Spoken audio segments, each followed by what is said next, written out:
Buenas noches, bienvenidos a Cineforum. Hoy hemos elegido una película de esa que nos da pie para hablar de las adaptaciones literarias al cine, que abundan, no siempre se realizan de manera correcta o satisfactoria, otras veces están a la par en cuanto a la categoría o a la calidad que tienen, incluso se ha dado el caso de que la adaptación cinematográfica ha mejorado a la novela o a la obra en la que se inspira. Es difícil, pero se puede dar ese caso. La película que hoy vamos a ver es del año 1960, se llama A pleno sol, es una película, podemos decir, policíaca, de intriga, un thriller psicológico, en fin, es una producción franco-italiana de René Clement, es el director, la adaptación de una novela, El talento de Mr. Ripley, del año 1955 de Patricia Highsmith, con Alain Delon, Maurice Ronet, Marie Laforêt y Frank Lattimore como principales actores del reparto.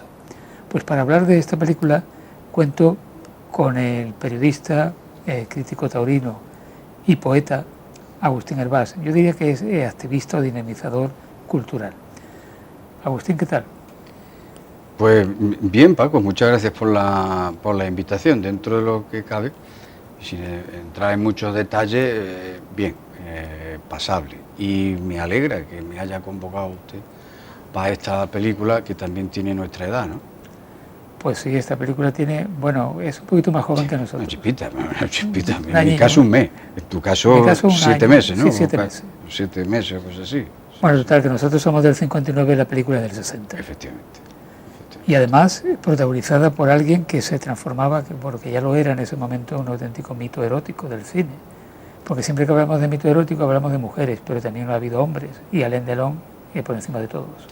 Sobre todo, creo que Alain Delon empezó a ser mito erótico comercial, de los primeros hombres que comercialmente, y esto de comercialmente, entiéndaseme, se ponían a la venta en la filmoteca para que pudieran, bueno, pues atraer a la pantalla, porque luego tampoco tuvo excesivamente grandes películas ni grandes interpretaciones. Bueno, sí ha habido unas cuantas. Tuvo alguna... El Gato Pardo, por ejemplo. En El Gato Pardo te iba a decir, una en El Gato Pardo y también en películas como... Sol Rojo es otra. Sol Rojo. Estaba bien. Y Arde París. Y Arde París también.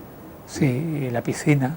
También, o sea que había alguna, pero generalmente nunca tuvo nominación al Oscar, no le dieron Oscar. Premio César sí ha tenido. Sí, los franceses, pero exactamente se quedó ahí alrededor de Francia. Bueno, esta película A pleno sol, curiosamente nos volvía a presentar en el cine a alguien que ya había sido adaptada por Alfred Hitchcock nada menos, que era Patricia Highsmith con Extraños en un tren. Extraños en un tren, ¿cierto? Y luego posteriormente también se hicieron algunas adaptaciones de esta, con otro título o con el título original de la novela, El talento de Ripley, y algunas versiones también en torno a Ripley. Sí, en torno a ese personaje que le dio bastante importancia. Patricia Highsmith escribió un total de 5 novelas con el personaje de Tom Ripley y prácticamente todas ellas han sido adaptadas de una o de otra manera, ¿no? Tú te referías a la versión con el título original que hizo Anthony Minghella. Exactamente. Que era, por si alguien no lo recuerda, el director del Paciente inglés. Una extraordinaria película que no sé si alguna vez habéis tenido oportunidad de... Todavía no, pero bueno, lo mismo algún día viene por aquí. Porque esa también es una película muy interesante y de mucho impacto. Y además con una forma de hacer cine impactante también. A mí me supuso un shock, digamos, en la filmografía que yo usaba y aquella pues me impresionó. Bueno, esta versión más reciente, que ya no es tan reciente porque es del 99, el tiempo pasa de una manera rapidísima. Ahí estaba Matt Damon, estaba Gwyneth Paltrow, Jude Law, Kate Blanchett y Philip Seymour Hoffman. Y ese es uno de los grandes actores, el Seymour Hoffman, que murió hace 3 o 4 años. Sí, hace poco. Sí, y es uno de los grandes actores que a mí me ha gustado ver en la interpretación. Bueno, tú has visto las dos películas, esta que vamos a ver esta noche y la otra. La primera vez que vi el talento de Mr. Ripley me interesó muchísimo, me gustó muchísimo la trama. Yo, si soy sincero, yo no conocía a la autora, quiero decir, a la autora de la novela, a Patricia, ¿no? Pero siempre me ha llamado la atención que, sobre todo por lo que conozco de ella a través del cine, de esas adaptaciones, que no debía de ser una señora espléndida. También quiero que se me entienda, espléndida no en cuanto a belleza, sino en cuanto a carácter. Era una persona retraída, enfadada con la sociedad, podemos decir. Claro. La sociedad tampoco se había portado muy bien con ella. Era homosexual y eso en aquel momento en Estados Unidos le cerraba muchas puertas, no así en Europa. Por eso ella en un momento dado, bastante temprano, se marcha de Estados Unidos, vive en Francia y sobre todo vive en Suiza, donde ella fallece, donde está la mayor parte de su vida. Se le acusó muchas veces de ser misógina, de ser antiamericana, en fin, de ir siempre un poco en la ambigüedad moral, incluso defender en cierto modo la amoralidad. O sea, no fue un personaje cómodo ni para ella misma ni para los demás. Pero sin embargo, Paco, tú que la has obra, leído y has profundizado más en su obra, a mí hay algo que me interesa en sus personajes, al menos los que yo he visto en las producciones cinematográficas, y es el excesivo, la excesiva aspereza que se marca no en todo, pero en los protagonistas. Sí, sin duda. Hay que decir que los personajes, y el personaje de Tom Ripley es así, es una persona amoral. No repara ante absolutamente nada. Hay en las novelas de Patricia Highsmith y también en las adaptaciones cinematográficas siempre hay una violencia latente, que es como una violencia gratuita en la cual los personajes nunca se arrepienten ni tienen ningún malestar por haber cometido esos hechos. Sencillamente en un momento dado les conviene y lo hacen y lo hacen, y no hay ninguna moralidad ni ninguna mala conciencia en cualquier caso. Contando brevemente, ¿qué nos vamos a encontrar en esta historia de Mr. Ripley? Bueno, lo primero que yo observo en la historia, independientemente pues, de estos actores, porque a mí, por ejemplo, el Maurice Ronet es un actor que cuando lo he vuelto a ver, he intentado informarme de dónde había visto yo, y recuerdo haberlo visto en una película junto a Sara Montiel, en claro. Carmen la de Ronda. Sí, claro, sí. Es que hay actores que a veces tampoco los encuadran y hasta que no los ves en un momento dices, pues si este hombre lo he visto, ¿dónde? Sí, trabajó en el cine español en algún título, aparte de este que tú has dicho, en algún otro también. En algún otro más. Bueno, pues independientemente de eso, me llama la atención María Laforet. María Laforet, la protagonista, Margie, que debutaba en esta película como actriz y que a mí me ha dado la impresión que en un par de escenas sobreactuaba. Eso ya se lo vamos a dejar al público para que las descubra en caso de que yo lleve razón, que seguramente no la llevaré, ¿no? Y que luego que fundamentalmente esta actriz rompió en el mundo de la música con canciones que aquí llegaron con bastante intensidad, como La Plage y Bien Bien. Sobre todo La Playa, que tú has mencionado, el gran éxito en España de María Laforet fue La Playa, ¿no? La Playa. Tenía una voz muy, muy suave, una voz muy, como diríamos, aterciopelada, ¿no? Y es una actriz que... Bueno, yo cuando la he vuelto a oír las canciones estas, por repasar esta película, cuando he vuelto a oírlas, porque en internet las encontramos fácilmente, yo me he vuelto a enamorar de aquellos ojos y de aquella figura. Sí, la verdad es que era muy, muy atractiva. Claro. Ella escribió unas memorias donde hacía unas confesiones bastante tremendas. Por ejemplo, que había sido violada a los 3 años en más de una ocasión. Y sin embargo, había superado ese trauma, o por lo menos no le había frenado a la hora de desarrollar una carrera como actriz y como cantante, que se desenvolvió con un registro muy amplio, porque hizo folk, hizo rock, hizo pop, hizo baladas. O sea que era una persona muy versátil. Es cierto. Pues me ha llamado la atención de la película eso, igual que también me ha llamado la atención la música de Nino Rota. Sí.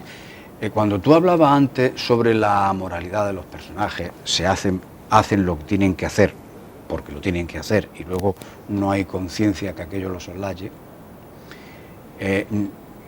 me fijo en la música de Nino Rota y, primero, hay acordes en esta película de Nino Rota que luego aparecerán en El Padrino. Acordes, solamente acordes. No estamos hablando de composición. Acordes, que luego van a aparecer en la película del Padrino. Pero es una música muy, muy, muy, muy italiana. Y esa música tan italiana, cuando uno ve la película y hace así un análisis de... Todo el mundo estamos acostumbrados a que las escenas, ciertas escenas vayan acompañadas de una música más o menos intensa y tal, ¿no? O las dulces, la amorosa y tal. Sin embargo, Nino Rota, para mí, rompe con todo eso. Es decir, la música va por un lado y la película va por otro. En un momento dado hay escenas, entre comillas, de violencia y la música parece como que si estuviéramos recordando a otra historia. Y luego analizas esto y ves que el personaje de Ripley es eso. El personaje de Ripley es, como es amoral, pues resulta que lo que hace no le da su conciencia. Claro, porque hay una ambigüedad y no hay una definición exacta de nada, porque a este Mr. Ripley lo contratan para que venga a buscar a alguien que se ha perdido, dicho de esa manera, y que se encuentra en el Mediterráneo, que se encuentra en Italia, y al final decide pues hacerse pasar por él, ¿no? Y bueno, ahí se produce un asesinato, en fin. Sí, que ya lo verán. Que ya lo verá el espectador que no haya leído la novela. Interesante, ¿no? Y tú decías Nino Rota. Nino Rota fue el compositor de Fellini por antonomasia. Sí. Y claro, era ideal para hacer la banda sonora de esta película, que transcurre en un ambiente italiano gran parte de la película, de lo que dura la película, ¿no? Fue rodada en la isla de Ischia. Sí, que allí la llaman Mongello, ¿no? La llaman, en la película la llaman Mongello, pero y que yo conozco la zona, la isla no la conozco el Golfo de Nápoles y aquella zona, la verdad es que es absolutamente interesante y especial y muy específica también en el sur de Italia. Me llama la atención de la película los créditos iniciales. Los créditos iniciales van sobre fondo, imágenes de Roma, pero variando el colorido. Y a mí me sugiere ese colorido a la bandera LGTBI, que no necesariamente tiene que ser, eso probablemente sea un exceso de imaginación mía, pero realmente en la película hay cargas de esto, y si tenemos en cuenta la tendencia sexual de la autora de la novela, quizá sean mimos del director hacia esto. Pues mira, no sería extraño, porque Patricia Highsmith escribió un libro donde ella aceptaba y daba a conocer su homosexualidad, pero la editorial no le permitió publicarlo con su nombre y lo publicó con un seudónimo, que no tengo aquí apuntado qué seudónimo utilizó. El libro se llamaba El precio de la sal. Posteriormente le cambió el nombre al personaje, Carol creo que le llamó, o sea, el libro creo que le llamó Carol, y ahí ya firmó con su nombre, ¿no? Bastante después. Ya abiertamente pues dijo que el personaje era ella y que era un libro autobiográfico. Lo de los colores, quiero decir que puede ser pura imaginación mía, porque la bandera luego cuando se hace pública la primera vez fueron ya en los años 70 o a partir de los años 70, no estaba constituida como una bandera específica, ¿no? de esta tendencia sexual, ¿no? Luego me llama la atención la fugaz aparición de Romy Schneider, que además después fue pareja de Alain Delon. Y que aquí hace un papelito de una de las amantes que tiene. Sí, Freddy, el actor es Billy Kearns, y es Freddy, que es uno de los personajes de la película. Bueno, y los ojos verdes, que antes te he comentado fuera de cámara, los ojos verdes de Margie. También es muy importante en esta película considerar la luminosidad que tiene la del Mediterráneo, ¿no? Mucha luz. Claro, eso se refleja muy bien. Y el título cuadra con eso, a pleno sol. A pleno sol. Bueno, sí, la verdad es que una de las escenas más importantes de la película ocurre a pleno sol claro. en el mar. Sí, que si uno analiza detenidamente todo lo que aparece en la película, no hay nada gratuito. Cierto. Aquí está todo bien pensado. Claro, estamos hablando de un director, guionista y actor como era René Clement, que él había comenzado estudios de arquitectura, no era lo que le gustaba, realmente lo que le gustaba era el cine, de modo que abandona y empieza a rodar cortos. Incluso rodó uno con Jacques Tati, ese gran director francés, Jacques Tati, el director de Mi tío, que es, digamos, la película más famosa. Y debutó en 1946 con La batalla del Riel. ¿Y por qué decía yo esto? Porque esta película tiene resonancias italianas, neorrealistas. O sea que había cierta conexión entre los inicios de René Clement con Italia. Y sobre todo también basado en esa nueva tendencia que estaba apareciendo en esos momentos, bueno, quizás un par de años antes, ¿no? Pero que luego ya se extendió a lo largo de toda la década de los 60 como una nueva forma de hacer y de trabajar el cine, ¿no? La Nouvelle Vague. La Nouvelle Vague.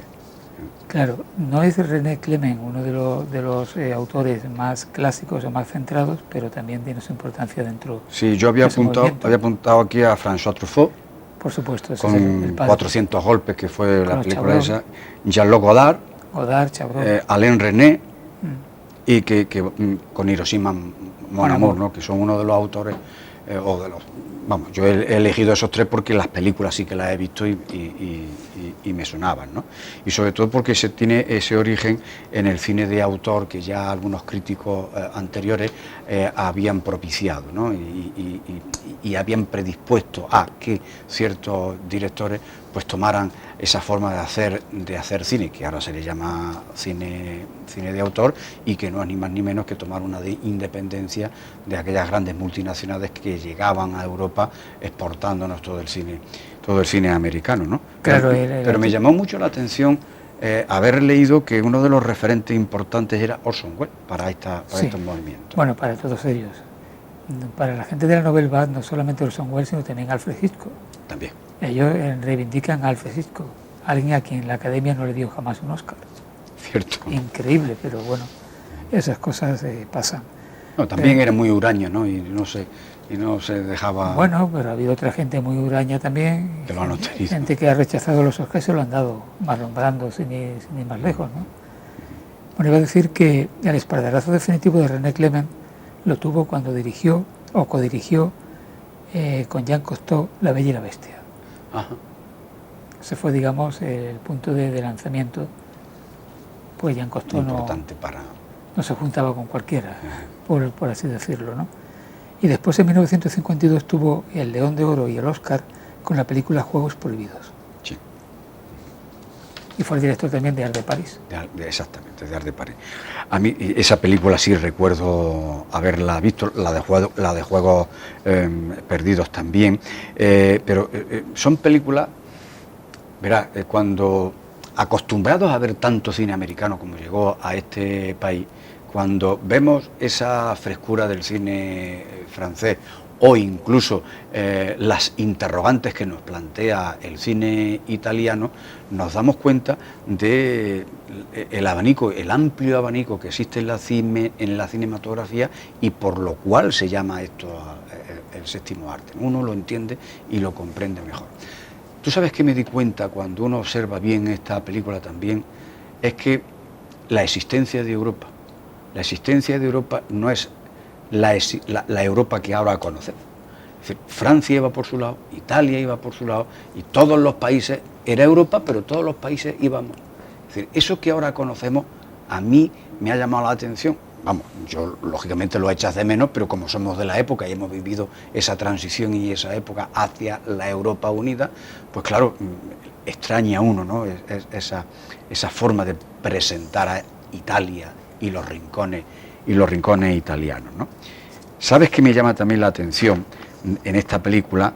Te he hablado de los ojos verdes de Margie, de la protagonista, pero no hay escenas sexuales propias, sí hay intuitivas, escenas intuitivas. No las hay explícitas.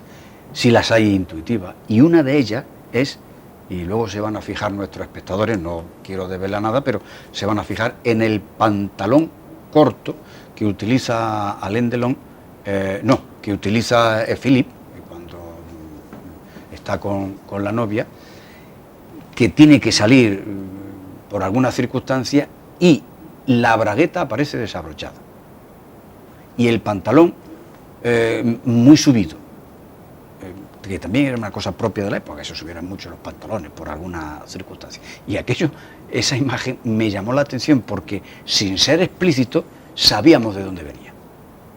Pero esto lo apunto por la personalidad de Ripley, cuando ve aquello. Claro. Es decir, que ahí tienen ustedes también otra nota de qué personaje van a ustedes a ver en Ripley. Fíjate que en esta película se puede observar, pero en general en toda la obra de Patricia Highsmith hay una serie de marcas o de señas de identidad, como son la culpa, la mentira, el crimen, la intriga, digamos, la sexualidad que estamos comentando, una sexualidad no siempre placentera, a veces un tanto tétrica o sórdida. Sí, porque ¿qué relación tienen entre Alain Delon, Alain Delon no, Philippe y la novia, y Margie? Sí. ¿Qué relación tienen? Porque es una relación extraña. No es más la ambigüedad. La misoginia, la misantropía, el alcoholismo, las enfermedades mentales, porque evidentemente, bueno, ella lo dice en sus memorias, Patricia Highsmith tuvo problemas de alcoholismo. Fue algo que le marcó y que le llevó a cierto deterioro mental también en algunos episodios, en algunos momentos de su vida.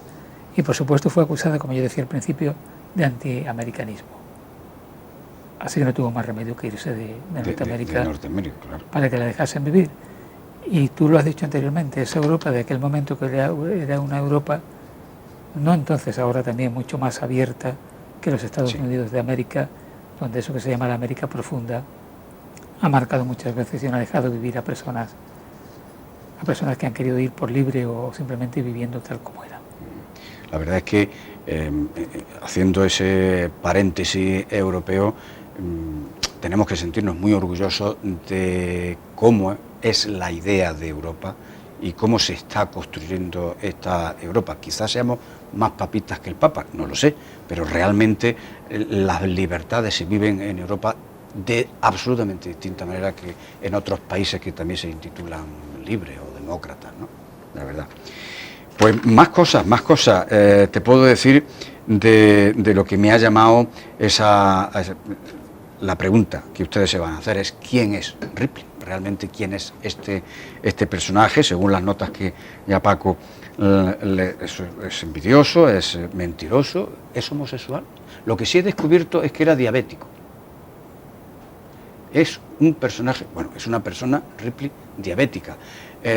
Solamente les voy a decir dónde, pero no les voy a decir por qué ocurre. Se toma un melocotón en un momento dado. Acude necesariamente encuentra un melocotón y se lo come, le da un par de mordiscos. Entonces me dio la sensación de que esto es que necesitaba azúcar y ya lo comprenderán por qué. Mira, de películas que se han hecho con el personaje de Ripley, aparte de A Pleno Sol y del talento de Mr. Ripley del 99 que ya hemos dicho, tenemos también otra que es El regreso de Ripley del año 2005, donde encarna el personaje Barry Pepper, dirigida por Roger Spotswood. De la novela del 74 que se llamó El juego de Ripley salieron dos películas. Una que es El amigo americano de Wim Wenders, esta es una película muy, muy famosa también, con Dennis Hopper. Y salió el juego de Ripley de Liliana Cavani con John Malkovich. Con Malkovich, de esa sí recuerdo. Esa de John Malkovich, porque además este actor es uno de los actores míos de cabecera. Siempre me ha gustado verlo a John Malkovich. Porque además tiene una capacidad de transformación asombrosa. Sí, es un camaleón, absolutamente, es un camaleón artístico.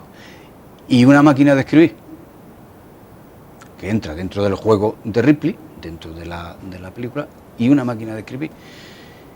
La máquina de escribir que nos presentan en la película es una Olivetti, italiana, ¿verdad? Una Olivetti 22, aquí un servidor trabajó en una Olivetti 32. ¿Y yo? Y a partir de ahí, pues, a lo mejor es que en España se vendían las del 32 en vez de las del 22. Es verdad que yo ya la obtuve en los años 70 y esto estamos hablando de los años 60, ya habrían avanzado. ¿Y usted se acuerda cuando iban vendiendo máquinas por las casas, ¿no? Máquina La Olivetti Lettera 32. La mía, que la tengo en casa, ¿eh? Esta la tengo aquí en mi casa, la letra 32. Letter. Bueno, eso me lleva a destacar algo importante en esta película también, es que la dirección de arte está muy cuidada aquí también, ¿no? Uno se traslada a la época, ¿no? Eso está bien realizado. Años 60. Principios del año 60. Se puede enclavar incluso a finales del año... No, es que está rodada en el último año de la década de los 50, claro, 1960. A la luz le va bien el color. Digo, el color que se expone en la película.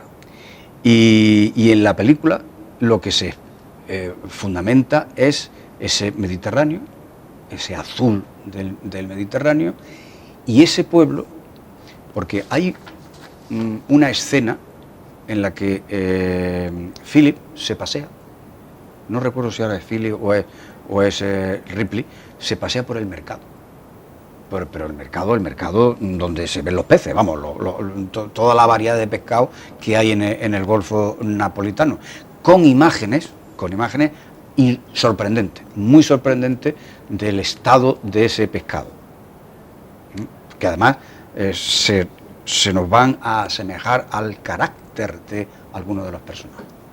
Fíjate que de Alain Delon se habló en su momento que tenía cierta similitud con James Dean, tanto en la belleza como en la rebeldía.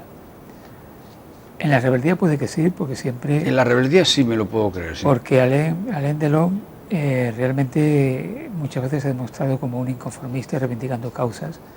Por ejemplo, ya siendo bastante mayor, su reivindicación o su defensa de la eutanasia, que para ciertos sectores resultó un poco escandaloso, ¿no?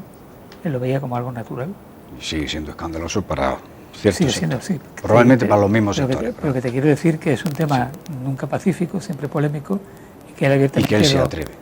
Lo defiende, puede perjudicar su imagen, pero le da igual, ¿no? Bueno, los franceses, la verdad es que han sido algunos así, ¿no? Estoy acordándome de Brigitte Bardot también, ¿no? Con los temas de las pieles y con los animales y tal. También tuvo algunas incursiones en este tipo de asuntos, ¿no? Pues finalmente, porque ya se nos pasa el tiempo y tenemos que pasar a ver la película, a mí me gustaría que tú invitase y diese algún argumento a nuestra audiencia para que se quede a ver esta película. Sí, pues yo le voy a dar dos.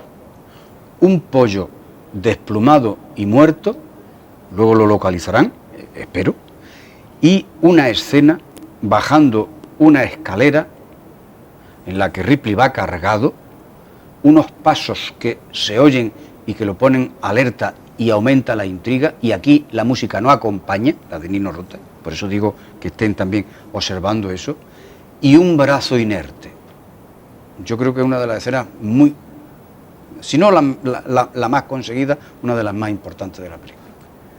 Pues vamos a ver seguidamente esa unión perfecta entre la literatura de Highsmith, de Patricia Highsmith, y el cine realizado por René Clement con A pleno sol. De paso, Alain Delon y Marie Laforêt. Hasta la próxima semana.